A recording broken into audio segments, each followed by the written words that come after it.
प्रेम से बोलिए सदगुरु साहिब जी की जय हो। सतनाम साहिब। हे साहिब, आपका अनंत अनंत शुक्रिया, अनंत अनंत आभार। साहिब जी, आपकी सर्वदा ही जय जयकार। आदरणीय सर्व संतों की जय हो। उपस्थित आदर के योग्य सभी जीवात्माओं को मेरा नमन। सतनाम साहिब। हम सब में बैठे परमपिता परमात्मा को शत शत नमन। साहिब कहते हैं, अगर तेरे पास चिंता है तो चिंतन में जरा कमी कर दी है। चिंतन नहीं है फिर। और अगर चिंतन है तो चिंता किसने करने को परमिशन दी है? या तो भगवान पे भरोसा नहीं। अगर भगवान पे भरोसा है तो चिंता नहीं, और चिंता है तो भगवान पे भरोसा नहीं।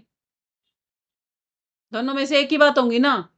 पर जिसको भगवान पे भरोसा है कि जो हो रहा है ठीक है, परमात्मा देख रहा है ना सब चीजें, अपने आप आगे भी ठीक हो जाएगा। उसको पता है कि क्या करना है क्या नहीं। और जो चिंताएं कर रहा है ना, उसको भगवान पे भरोसा नहीं है। दोनों बात एक जगह नहीं होती। जैसे दिन और रात एक जगह नहीं होते ना। नहीं होते ना दिन और रात एक जगह। या तो रात होएगी या दिन ही होएगा। ऐसे ही चिंता और चिंतन एक जगह नहीं होते।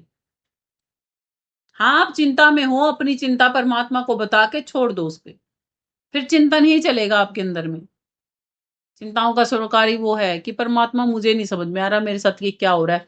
आप जानो, आपका काम जाने, मुझे बता दो मेरे से भक्ति कैसे करवानी है। मुझसे तो बस भक्ति करवा लो। मैं और कुछ करना भी नहीं चाहता इस दुनिया में आके। फिर क्या है? फिर परमात्मा अपने आप देख लेगा। आपको भरोसा है ना परमात्मा पे, फिर वो अपने आप देख लेगा। अगर खुद पे भरोसा है तो फिर खुद मेहनत कर लो। फिर कहते हैं, खुद ही को कर इतना बुलंद कि खुदा तुझसे खुद पूछे कि बता तेरी रजा क्या है। या तो खुद पे भरोसा कर लो या उस पे कर लो। एक जगह तो टिको। हम क्या करते हैं, पल में तो उसके वाले हो जाते हैं, पल में खुद वाले हो जाते हैं। फिर पल में खुद वाले होके फिर पल में फिर से उसके वाले होने की कोशिश करते हैं। वो कहता है, ना ना, ऐसे काम नहीं चलेगा। या तो मेरा ही हो ले या खुद का हो ले। एक ही काम कर ले भाई, दोनों काम नहीं करने। जैसे छोटे बच्चे होते हैं ना, खुद का काम पहले तो खुद करते रहेंगे, फिर नहीं होएगा ना, मम्मी मम्मी ये ताममेल छे नहीं होला, आप चलवा दो। फिर वो मम्मी वाला हो जावे। फिर थोड़ी देर बाद वो खुद वाला हो जावे। फिर थोड़ी देर में मम्मी वाला, मम्मी हार के चिड़के क्या कहोगी, चल ना तू अपना काम कर ले, मैंने काम करने दे। परेशान नहीं कर लिया तेने तो। मिनट में ले, मैं कहूं मैं ठीक करूं ना, तब तो मैं खुद कर लूंगा। खुद कर लूंगा। जब मैं पकड़ू तो तेरा सामान, जब तो मैं खुद कर लूंगा। और फिर थोड़ी देर में देखियो ये ठीक नहीं होने लग रहा, फिर लिया हुआ मेरे कानी। फिर मैं हाथ लगाने लगू ना, मेरे को आ गया, मैं तो खुद कर लूंगा। तू मेरा क्यों टाइम वेस्ट करने लग रहा है? करते हैं ना बच्चे ऐसे काम। तो परमात्मा के साथ भी ये खेल ना खेलो। परमात्मा के साथ बस परमात्मा, मेरे बस की तो कुछ नहीं है, मैं तो बैठा हूं, ये बैठा, तने देखना हो देख ले, कद करवा होगा तेरी मर्जी। अब जब उसके भरोसे छोड़ देंगे तो क्या होगा? वो पहले आपका काम करवाएगा, बाद में बाकी के काम करेगा। मगर हम छोड़ते नहीं है। ऐसे ही कल्प वृक्ष के सामने तो बैठे होते हैं, भूख नहीं मिटाते। नदी के सामने होते हैं, नदी में गोता नहीं लगाते, पानी नहीं पीते ताकि प्यास बुझ जाए। आगे कहते हैं, अंधा पावे आंखी साचवा की वेदाई। कहते हैं, एक व्यक्ति अंधा है, उदाहरण है ये सारे। देखते जाओ कितने सारे उदाहरण दे रखे हैं पलटू साहिब जी ने। पहले दिया नदी का उदाहरण, फिर आया कल्प वृक्ष का उदाहरण, देख देख रहे हो ना अभी। फिर आया धनाढ्य होने का उदाहरण, कि भी आप गरीब हो, किसी धनवान को देख रहे हो तो आप धनवान नहीं होगे। अब क्या कहते हैं, एक व्यक्ति अंधा है, और जब तक कोई उसको डॉक्टर ऐसा ना मिल जाए कि उसका पूर्ण रूप से इलाज करके उसको देखने योग्य बना दे, तब तक क्या वो डॉक्टर पे विश्वास कर लेगा?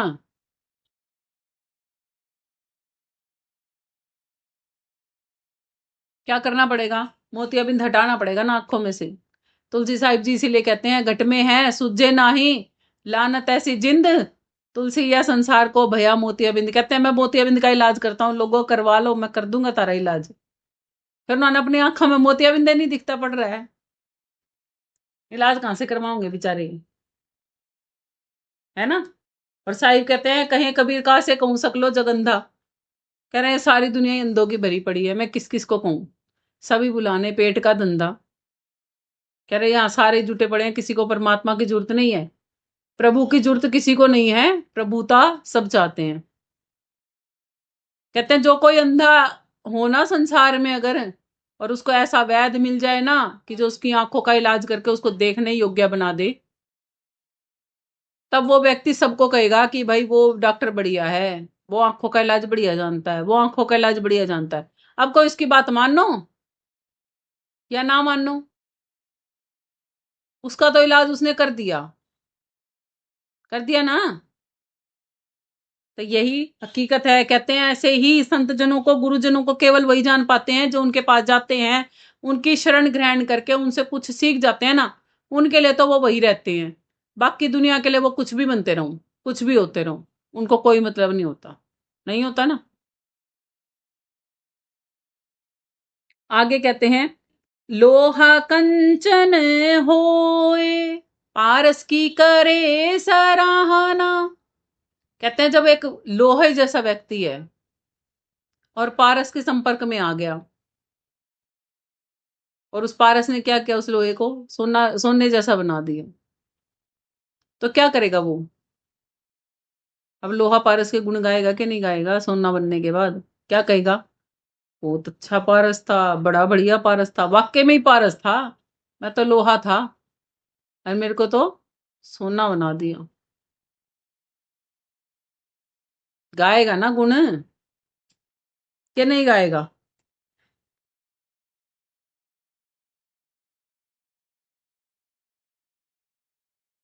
बिल्कुल वो पारस के ही गुण गाएगा। और सहजोबाई जी कहती हैं पारस नाम अनमोल है, धनवंते घर होए। पारस नाम अनमोल है, धनवंते घर होए, परख नहीं कंगाल को सहजो डारे खोए। परख नहीं कंगाल को सहजो डारे खोए। कहते हैं जो भक्ति का धन इकट्ठा करने वाला होता है ना, उसके घर में होता है पारस, उसको धनवंता कहा गया है।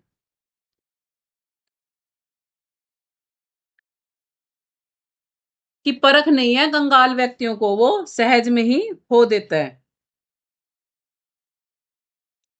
अगर परख होती तो कंगाल होता नहीं। इसीलिए साहिब कहते हैं नाम जपत दरिद्र भला टूटी जिसकी छान। नाम जपत दरिद्र भला टूटी जिसकी छान, सुंदर महल किस काम के जिसमें भक्ति नहीं भगवान। कहते हैं वो महल किस काम के हैं? अब देखो सहजोबाई जी की और साहिब की अगर वाणी मिला के देखोगे ना, तो जो भक्ति धन कमाता है ना, चाहे वो गरीब क्यों ना है, वो फिर भी अमीर है, उस संसारी अमीर से ज्यादा है, अमीर है, क्योंकि उसके पास क्या है? पारस मणि है। और अमीर व्यक्तियों के पास केवल मात्र संसारिक धन है, वो तो मृत्यु के उपरांत छूट ही जाएगा। और जो गरीब है ना, उसके पास वो पारक मणि है, वो पारक शक्ति है, जिससे कि वो परमात्मा को ही पा जाएगा और कभी भी संसार सागर में गोता नहीं खाएगा। पीपा पारस परस्ता, पीपा पारस परस्ता लोहा कंचन होई।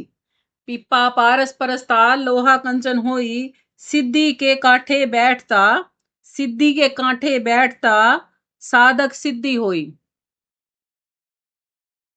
पीपाजी महाराज कहते हैं कि पारस जो है ना, जिसके समीप में अगर लोहा आ जाता है, संपर्क में यदि लोहा आ जाता है, तो लोहे को वो कंचन बना देता है। बिल्कुल वैसे ही सिद्ध साधक, यानी कि जो परमात्मा की, प्रभु की भक्ति सही तौर पे करते हैं ना, जब आप उनके संपर्क में आओगे तो वो आपको भी प्रभु भक्ति ही बनाने लग जाते हैं। आपको भी प्रभु भक्ति सिखाते हैं ना, फिर आप प्रभु भक्ति करो या ना करो, आप एक सज्जन तो जरूर बन जाओगे उनके संग में आके। पारस रूपी जीव है लोह रूपी संसार। पारस रूपी जीव है लोह रूपी संसार, पारस ते पारस भया परख भया टकसार। पारस से पारस भया परख भया टकसार। कबीर साहिब जी कहते हैं ये जीव आत्मा जो पारस रूपी है, और ये संसार सब लोहा रूपी है, और जब संपर्क में आता है ना, तो ये संसार जगमगा जाता है। जगमगा रहा है ना, चंद की तरह, सोने की तरह। ये देही वैसे तो क्या है, कंचन जैसी देही कह रहे हैं ना इसको। और कंचन जैसी देही कब तक है ये, जब तक इसमें आत्मा बैठी है, जब तक कंचन है ये। और जैसे ये आत्मा हटेगी तो इस देही को कंचन कहता है कोई? फिर क्या कहलाती है? मिट्टी। मिट्टी का पुतला कहलाता है ना, मिट्टी कहलाती है ना। फिर कंचनता कहाँ गई? लोहा भी नहीं रहा, फिर तो मिट्टी हो गया। समझे ना क्या कहना चाहते हैं साहिब? कहते हैं पारस रूपी इसमें जीवात्मा बैठी है, इसलिए ये देही कंचन है, ये संसार कंचन है। और जब पारस से पारस भेंट गया, और जब किसी पारस से यानी कि जो अपने आप को जानता है उससे, उस जानकार से जो आत्मा को जानता है, जो परमात्मा को जानता है, जब आप उससे भेंट करते हो तो परख मिलती है, परख करने की शक्ति आती है आपके पास। परख भया टकसार, तब आपको टकसार समझ में आता है क्या है। टकसार ही सार शब्द को कहा जाता है। ठीक है। और इसी के संदर्भ में नानक जी महाराज कहते हैं कि ज्ञान अंजन सतगुरु दिया, अज्ञान अंधेर विनाश, हरि कृपा ते संत बेटिया, नानक मन प्रकाश। जैसे भी अंधों की बात करी थी ना, नानक जी कहते हैं मैं पहले अंधा ही जैसा था, मेरे गुरुजी ने क्या किया, ज्ञान का अंजन लगा दिया मेरी आंखों में। और क्या कर दिया, ज्ञान का जब सुरमा मेरी आंखों में लगाया गया तो मेरे अंदर से अज्ञानता रूपी, यानी कि जो मैं अंधों की तरह जीवन जी रहा था ना, उससे जग के प्रकाशमय हो गया। मेरे को परमात्मा भेटा, किससे भेटा? गुरु की दया से भेटा। और गुरु कहां से मिला? परमात्मा की कृपा से मिला। हरि कृपा ते संत बेटियां। और मेरे अंतःकरण में उससे प्रकाश हो गया। कहते हैं जैसे हमें कोई अच्छा व्यक्ति मिल जाए, हम क्या कहते हैं? परमात्मा ने बहुत दया करी मेरे पे, मैंने तो मुझे वो इंसान नहीं मिलता ना धरती पे, मेरा तो क्या उद्धार हो गया था, है ना। तो हम दोनों की बड़ाई गा रहे हैं ना। उसने उद्धार कैसे किया, उसकी भी बड़ाई गा रहे हैं, जिसने उनसे मिलाया उसकी भी बड़ाई गा रहे हैं। तो इसलिए कहा जाता है परमात्मा की और गुरु की एक ही जैसी बात हो जाती है। इसलिए हम उसको क्या कहते हैं? खुदा का बंदा। कहते हैं ना खुदा का बंदा, परमात्मा का बंदा है कोई, वही मदद कर सकता है ना परमात्मा के घर लेके जाने की। संसार में कौन करेगा हमारी मदद परमात्मा तक लेके जाने की? इसीलिए कहा जाता है पारस में और गुरु में तो बड़ो अंतरो जान, वो लोहे से कंचन करे और गुरु तो कर ले आप समान, अपने समान ही बना देता है गुरु तो। आगे वो कहते हैं, पलटू साहिब जी कहते हैं, क्या मल्ल्या की शिफत, काठ को काठे रहना। कहते हैं मल्लागिरी पर्वत की मैं क्या तारीफें गाऊं, क्या गुणगान गाऊं। जहां जाओ चंदन के वृक्ष, इतनी शीतलता, इतनी सुगंधी। मल्लागिरी का पर्वत अपने आप में ही चंदन के नाम से मशहूर है। और इसीलिए ही मल्लागिरी और चंदन दोनों ही कहलाते, एक ही कहलाते। मल्ल्या का मतलब होता है चंदन, चंदन का ही पर्वत। कैसी उपमा है ना। कहते हैं वहां जाओ, इतनी शांति, इतनी शीतलता, इतनी सुगंधी, जिस पेड़ को हाथ लगाओ ठंडक ठंडक सी मिलती है। कहते हैं सर्प भी लिपटे होते हैं ना, वो भी शांति में पाते हैं वहां से। और कहते हैं जो आम लकड़ी है ना, संसार में जितनी भी लकड़ियां हैं, कह रहे काठ है। काठ मतलब ही लकड़ी होता है। चंदन की भी देखो लकड़ी है, मगर क्या कहा जाता है, स्पेशली बोला जाता है चंदन की लकड़ी है। चंदन लगता है आगे। और सिंपल लकड़ियों के, आदियों के तो नाम भी नहीं पता होंगे हमें, बस लकड़ी है ना। इसलिए कहा जाता है आक डाक बबूल, जगत बन बाही रे, जगत में बहुत सारी मिल जाएंगी। पर चंदन के वृक्ष तो बहुत थोड़े हैं, मगर जितने भी हैं वो उन सबसे महंगे हैं, सब लकड़ियों से महंगे हैं ना। कहते हैं इसलिए संसारी लकड़ियों को तो संसारी लकड़ियों की तरह ही रहना। उसकी तो चंदन की तो इतनी सी लकड़ी भी संसारी लकड़ी के पूरे बाग के बराबर मिल जाएंगी। संसार में किसी के पास कोई बाग हो ना सिंपल लकड़ियों का, और किसी के पास एक चंदन की इतना टुकड़ा हो ना, कहेंगे कीमत बराबर की लग जाएगी। इतना कीमती होता है चंदन का। क्यों लगाओ, मस्तक पे लगाओ घिसके तो शीतलता देता है, हाथ में पकड़े रखो तो शीतलता देता है। सुगंधी देता है ना। और जब तक चंदन आप पास में रखोगे ना, आपको अंदर से ही पॉजिटिविटी सी फील होती रहेगी, खुशी खुशी सा रहेगा, अंदर से दुखी महसूस नहीं करोगे। आम पौधों के पास खड़े रहोगे ना तो इतनी खुशी नहीं मिलती, मिलती है मगर इतनी नहीं मिलती जितनी चंदन के पास मिलती। क्योंकि चंदन की जो खुशबू होती है ना, वो उसमें एक मोहक वो होता है, मोह लेती है, वो आनंद से भरती है। खुशबू का ही डिफरेंस है ये बस। देख लो, एक खुशबू का अलग होने से कितना फर्क हो रहा है, क्वालिटी बदलती जा रही है ना उसकी सारी चीजों में। सर्प बाकी वृक्षों पे नहीं लिपटते, लिपटते हैं क्या? चंदन के वृक्ष पर जाकर लिपटते हैं केवल, है ना। क्यों? क्योंकि सर्प के अंदर जो जहर होता है ना, वो उनको बढ़तुआ देता है। अग्नि जहर जो होता है ना, वो गर्म होता है ना, तो उनको जलाता है अंदर से। तो वो सर्प भी चंदन के वृक्ष पर जाकर लिपटते हैं, शीतलता प्राप्त करने के लिए।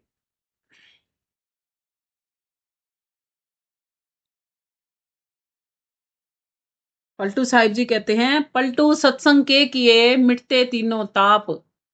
पलटू सत्संग के किए मिटते तीनों ताप, मलय के प्रसंग से शीतल होता है साफ।